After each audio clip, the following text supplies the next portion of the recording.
chasing for the paper, it's a no-brainer. Niggas need favors. That's just we in Jamaica. Training teams done flavors. Welcome. Finally, we're here. It's been a minute. You tuned in to the couch. Thank you for taking the time. Chilling with the boy. It's the one man now, I met your boy LP. Welcome. On today's show, firstly, disclaimer. Before we go on, I know I said when we're going to start the show, when we're going to start the podcast, we'll have the equipment and the mics and everything set up. Unfortunately, that didn't go as according to plan. That's still in the pipeline. Hopefully, that'll be sorted out soon. But I still wanted to engage, man. You know, I still wanted to have fun with you guys and get the show on the road.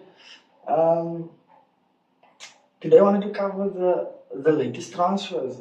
Right in the football, we know we had a fantastic World Cup. Well, some would say mixed in terms of football, and again in terms of the politics also involved, the political aspect.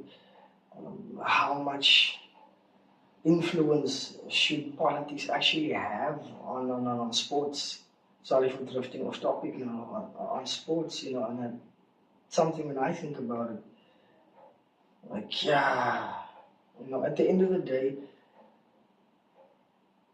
we just want to enjoy the game of football on the field,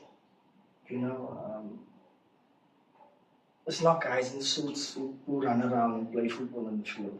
It's not guys who ask for you to vote for them who play ball on the field. But nonetheless, I do feel that soccer should have a positive influence on politics. And that's a different case scenario being said. But with that being said, I mean, we had a fantastic World Cup. South Africa did very well. I know in the beginning we were a bit skeptic of how we started, but the boys did well. They showed character and they came through, made it to the knockouts for the first time in our history. So kudos to the boys for that. Of course, we're still saying rest easy to Jaden Smith. We lost a star in that man. Huge potential, huge potential. But it was a pleasure and an honor actually seeing what he had to offer on the field. I actually believe that he was a great human being. Congrats to Mukwena on that move to Europe, eh? Yes, we all saw something like that coming, right? But we just didn't know where. It was just a matter of time, right? So it's actually good. It's glad that we've got a young, talented player that's going out there to represent us in competitive leagues, man. More stronger leagues, competitive leagues. When you look at the World Cup, for example, you look at the African teams, right? There's a gulf between the teams that have too many domestic players where the leagues are not that competitive, compared to the teams that have about 40 to 60% of their players playing in either the top leagues in Europe or in the top 5 leagues in Europe or in the top 6, top 10 leagues in Europe, very competitive, So that brings a different challenge, of course, on the high stage. So that's good for us. Hopefully it opens the door and it motivates more players to want to make the move abroad. We do have a lot of players that's currently playing abroad, but might not be playing in the top 5 leagues in Europe. And that's the thing, and that's what we need to strive for in terms of our football. But back to global transfer news, man. As a United fan, die-hard Red Devil fan, ecstatic Yuri Tillemans joining us. Oh, that's a brilliant signing. That is a brilliant signing. That is a brilliant signing. Alright, so really excited about that. Eager to see what he has to offer in the pitching at midfield. What change he brings there. The situation with Marcus Rashford and Bazia, we're online, still this focus on, let's just see. Was popping down to the station. There's news on Marcus Rashford. Apparently, Carrick fans isn't quite a lot. I think he actually has a chance under Carrick to revive his career, actually.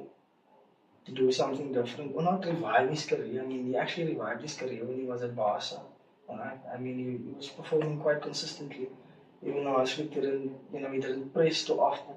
But he had an excellent season. Didn't have a bad World Cup as well. I'm just reading a tweet from Simply United. A new report claims Marcus Rashford is now expected to stay at Manchester United beyond the summer, largely due to an Ineos transfer mistake. So I don't know if there's much truth or weight in that, the fact that Ineos actually made a transfer mistake, or maybe is it just because the manager actually fancies him and the manager feels that he will actually work. I mean, he didn't have a bad World Cup that game against France. They had a very good game, so he didn't have a bad World Cup. When he did play, I think he made the most of his opportunity.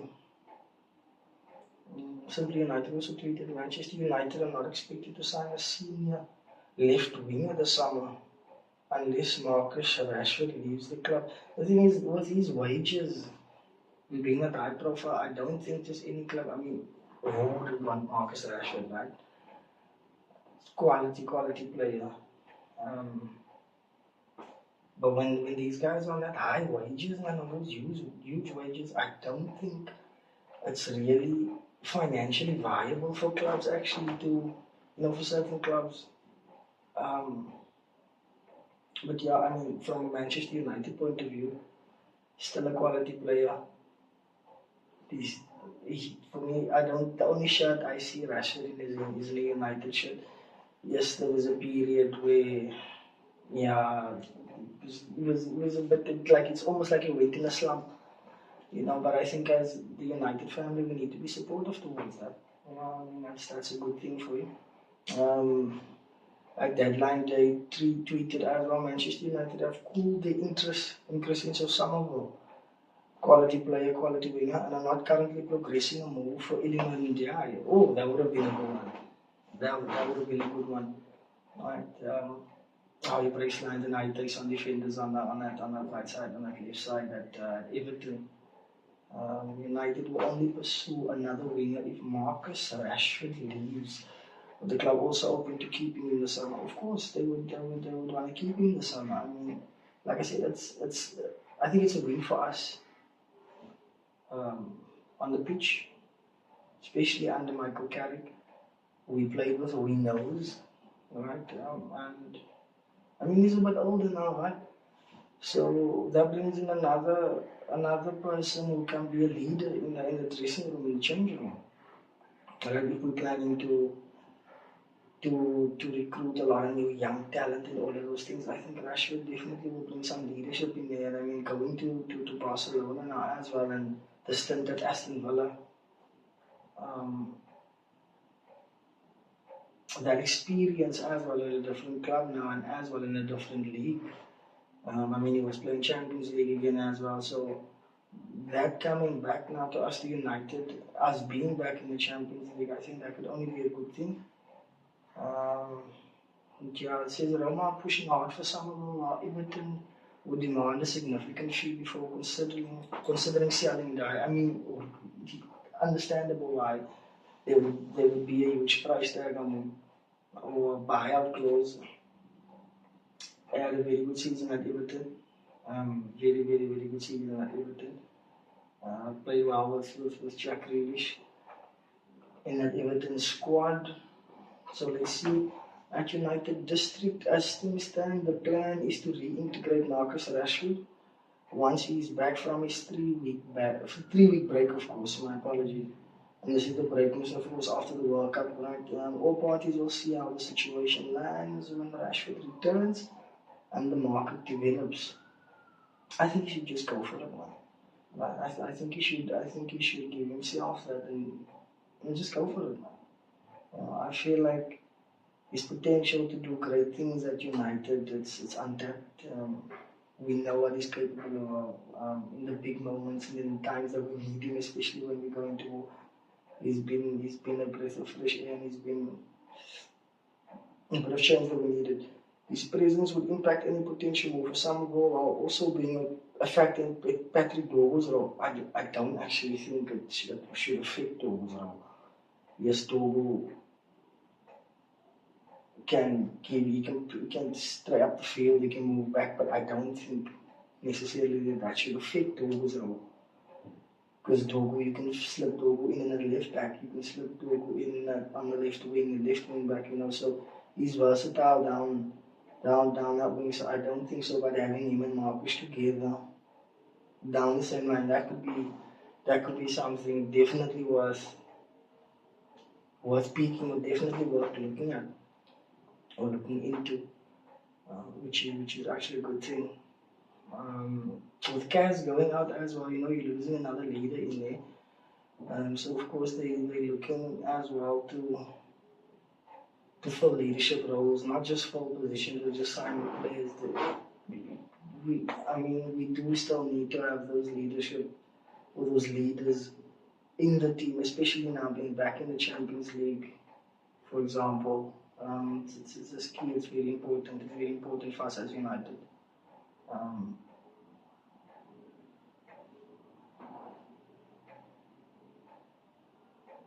Another developing story. Interesting, Alex Scott.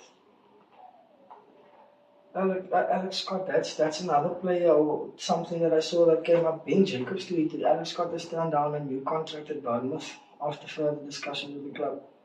Bournemouth still don't want to sell him, value Scott at 80 million. Wow, so that's quite a huge price tag. But that's not the price that's quoted by clubs. So basically, Bournemouth's evaluation of the player is not the same as what the other clubs are valuing him at. But there are a few top clubs in England that have been interested in him. Arsenal, United, City, Chelsea also, that have inquired about him. But Bournemouth, they've held steadfast that he's not for sale. I don't think they would want to let him go. He's a very young, talented, very young, good prospect. Slotting perfectly in that midfield at United as well.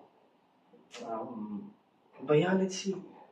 Let's see. But I think his contract runs out in a year, if I'm correct. Right? So I think he's only got about 12 months or so left in his contract.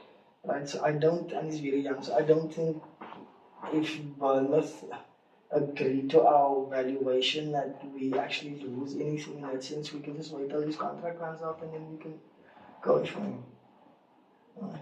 Now, at the United stand, Man United will probably need to see our players to be able to afford 80 million for Alex Scott. Even if Bournemouth can be persuaded to do business or may move for the midfielder after he turned down a new contract. So you see, and this comes after we just spent that 85 million on Andre Santos and Yuri Tielemans. Which are quality additions. Andre Santos from Atalanta and Tielemans from Villa. Going into this Champions League, so I like where his mind is at and trying to bolster the team. Great support as well from Ineos in that sense, with making sure that the manager is actually getting access to sign quality players, man, and bringing players that he can build his vision around, which is very important.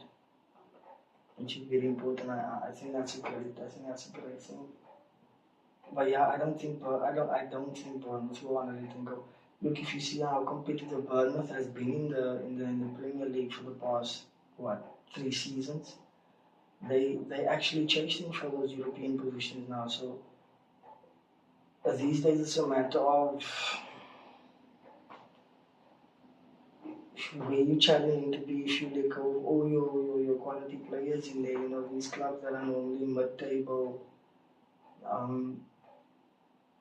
But with championship places being so much easily more in recent reach, especially when they're having consistent season, it's shattering for coaches who have plans, to compete for 6th, 5th, 4th position, right, for those Conference League places, those Europa places. And who knows, even a Champions League place from time to time.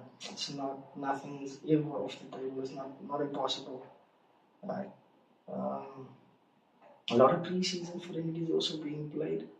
Right. I see a lot of mixed reaction from fans in terms of the results, but I remember that's all just pre-season training. Coaches are still trying to feel out who they need, who's in what condition, what shape, strategies, and all of those things before the leagues turn around. At United, for ThereaL.P, Manchester United seems to be a step ahead of Arsenal for Monacon. Initial talks have started, but they are not serious yet. United are in no rush. They want to take their time, study the deal carefully, and avoid overpaying. See, that's the thing also when going into a transfer deal haphazardly when you really desperately need a player to fill a position where you need a backup role. Sometimes you end up splurging money unnecessarily, and that's nothing taken away from Monaco. He's a top player. He's a top player in Rome. But yeah, I don't think they actually have an evaluation yet. I'm not sure what the buyout clause is, if there's any, what his contract is with Roma. And again, Roma also another team that's generally competing for those Champions League places or for those European places in the Serie A. I don't think they will be eager to let him go unless they have a replacement in mind already. So yeah. But Ineos is pushing on that deal to get that done. My only thing is who do we sell? Like in the summer to make room for budget. Who do you let go? After that, Santos and Tielemans came in. So there's a lot of questions. There's a lot of questions. Let's look and see what other reports do we have. See if we can get the latest confirmed or speculative. Right. Anderson to City. How do we feel about that? He would have been a great player at United. He would have been a great player at United. Alejandro Grimaldo making the move back to Atletico Madrid, or that long deal becoming official now. Marco Correa, he had an outstanding World Cup, this guy. Never really been the biggest fan of him, but he's just always been consistent. He does his work defensively, he does his part in the attack, he likes to run forward. So his transfer to Madrid has actually been confirmed. I think that's a really good addition for Jose Mourinho. Busy with big things over there. Marco Palestri to Chelsea, that's also a good player. Robert Lewandowski to Chicago Fire. I think Lewandowski still had another season or two in the top leagues in Europe. But he's won it all. He's won it all. So he's probably at the stage now where he wants to wind down his career. Would have loved to be at the World Cup with Poland, probably. Probably the only thing that threw him off. But let's talk about the Sandro Tonelli move to Hotspurs, right, in the Edison to United. I know that at the time that Tonelli was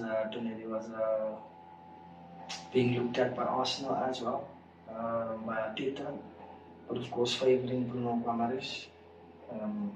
So let's see. Really confident and really opportunistic for Edison at United. Alright. And in the OG Bernardo Silva, moving from City to Madrid, I definitely think that he's going to add leadership there to that team. Alright, in the dressing room. Bernardo Silva is a decorated player. He's been around the block. Gaz, of course, making the move to Inter Miami.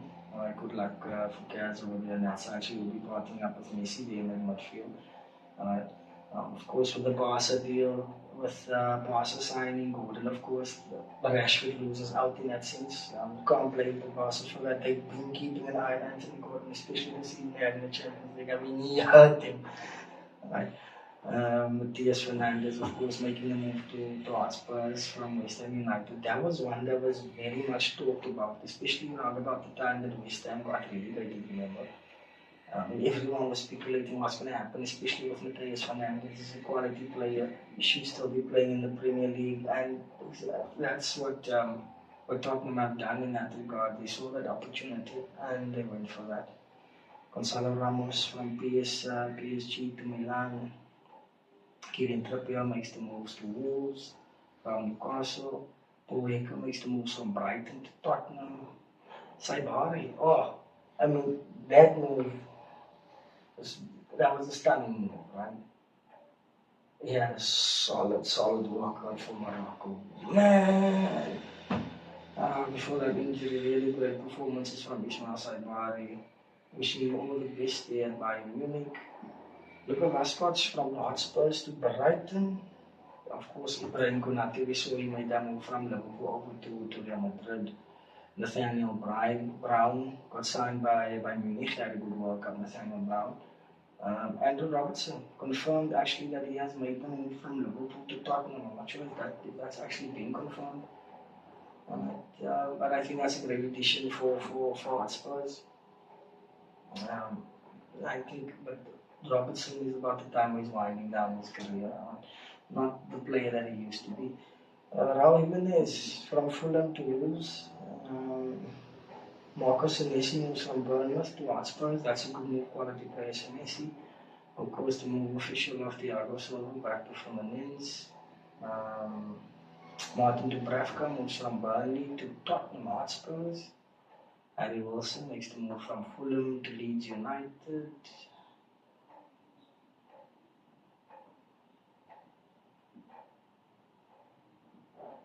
Wow. Denzel Dumfries made a move to Madrid. Wow, that's a good signing. Hey, Jose Mourinho has got plans this season, right? Jose Mourinho has got plans this season. Liverpool landed Munoz. Valentin Barco signs for Chelsea. Wout moves over from Ajax over to FC20. Seasoned Eredivisie player. Alright, Ben Godfrey, former Everton player, he moves over from Atalanta over to Rangers. Alanson Maximum makes the move from America to the MLS. I haven't seen him in a while. I'm not sure if he was still in the Saudi Pro League or what was he?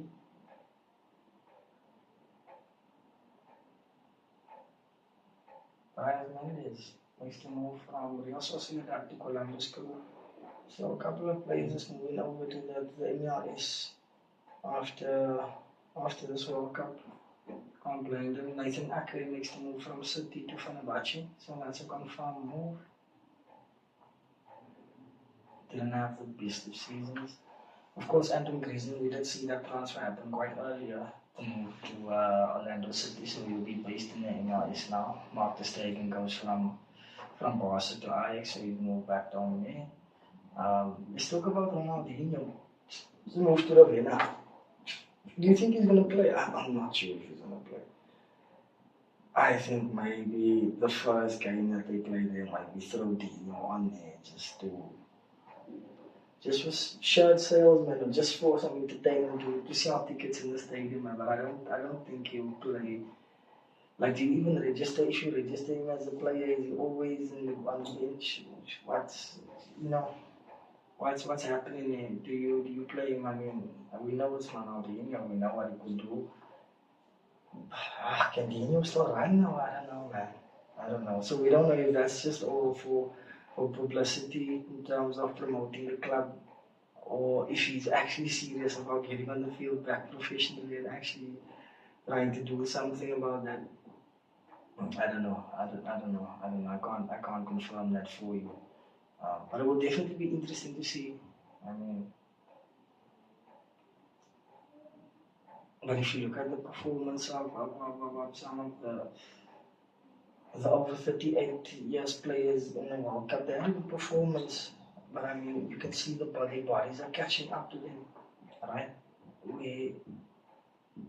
They're not able to run as fast as they used to. Stamina is not necessarily there. They can't keep challenging for 50-50 duels and all of these type of things.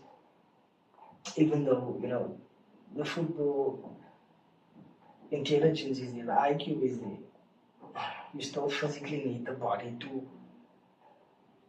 It needs to talk the same language. I mean, what you're trying to do in your mind, you obviously need to execute physically on the pitch. And that's not always possible once you've reached a certain age, and certain things just catch up to you. But yeah, those are pretty much the top transfers making waves. Nakamura moving to Feyenoord. One of the top players that we do know. Fenerbahce has been working a lot in the market. They signed for that Muleki. Is that from Mallorca? So yeah, there's a lot of action going on in the transfer space, teams making moves, especially after the World Cup. Because team that makes the move to Brighton from Olympiacos. So.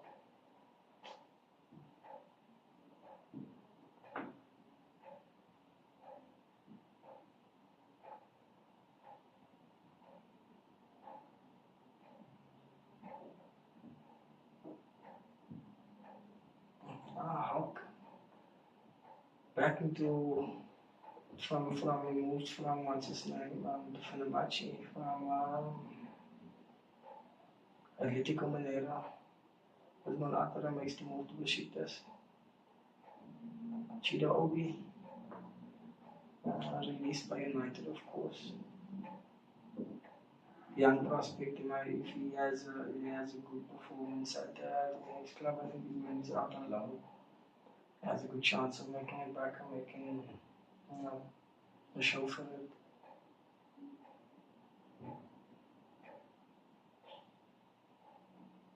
Steve Cook makes the move from QPR to Icon. I thought Steve Cook lying down already.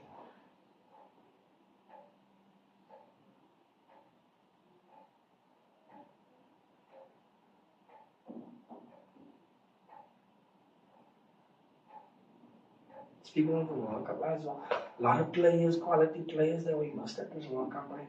That didn't get the opportunity to play this World Cup. Your Cole Palmers, your Rodrigos,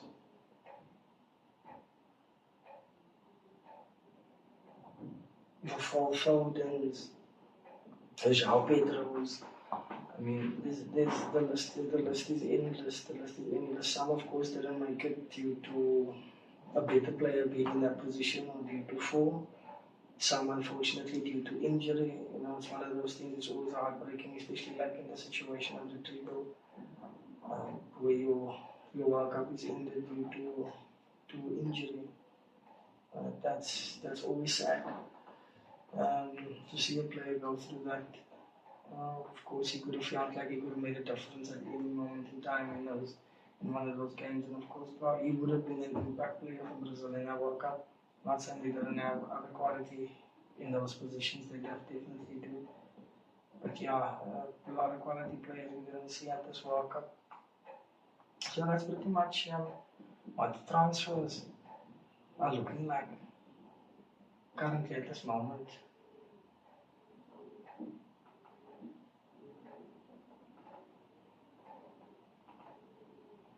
Currently at this moment, of course, there's this growing interest in the move for Salah. Of course, his move completed to Besiktas. Morgan Rogers moved from Villa to Chelsea. Karim Adeyemi, he completes his move from Dortmund, Borussia Dortmund, I beg your pardon, to Barcelona. That's a great move for Adeyemi, inspiring talent, great prospect.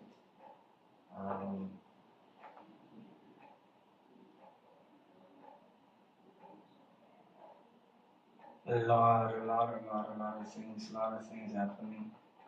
How do you guys feel about Jurgen Klopp becoming the manager of the national team of Germany? Right? I think that was probably a long time coming, right? Especially after they haven't made it to the final of this World Cup. I think the expectation would have been from Germany, from their supporters and their fan base, that they would probably make it to the semi-finals, to the last four of this World Cup. But not to be. Great performance from Spain. Kudos to Spain.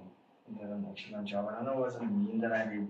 Someone tweeted on X. Every time South Africa plays the opening match, Bafana plays the opening match of a World Cup, Spain ends up winning the World Cup. Which is really cringe, but hey, that's coincidental. Hopefully next time Spain plays the opening match of the World Cup, it ends up being South Africa that wins the World Cup. I don't know. One day is one day. I don't know.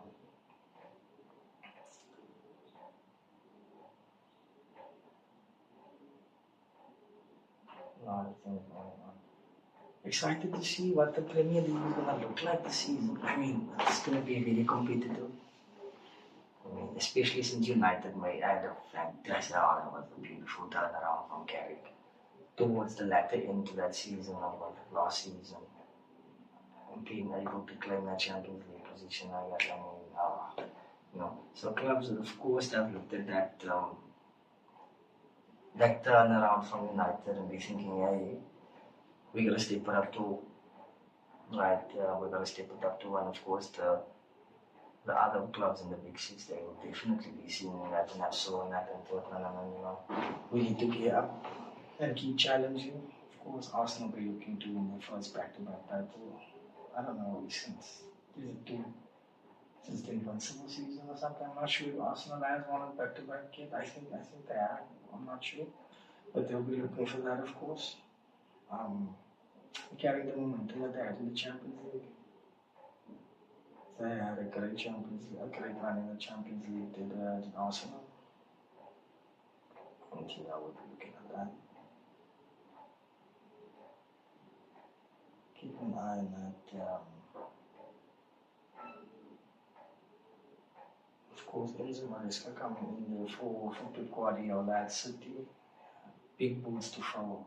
Man. I don't know how to emphasize those are huge boots to fill. Of Pep Guardiola. Alright, and he will be missed in the Premier League. I will love him or hate him. Alright, absolute legend. The man's an absolute legend. An absolute legend. Reminds me of Fergie. He had that type of Fergie dominance, and not necessarily referring to playing style or to man management or to those type of things. But the dominance of his team over certain periods of time, like over certain seasons, they built quite dominant teams, signed quality players that fit their vision and what they were trying to achieve. Really, so kudos to people for that. On the note of coaches, I see Safa is offering extension to Coach Hugo Bruce for 1 year extension to take us through AFCON. And see, I think that's a good idea, especially because he knows those group of young players. I mean, he's been working on that specific team, for 5 years. So yeah, I definitely think that Bafana would probably stand a better chance of making it to the final or going over the line all the way this time. If Hugo Bruce does hang on in there, at least for another year. But let's see how that goes. With that being said, thank you guys for engaging, man. I hope it was insightful. Looking forward to the comments, looking forward to the interactions, of course. It's the one-man band, it's the one-man army. We're live on the couch, signing out.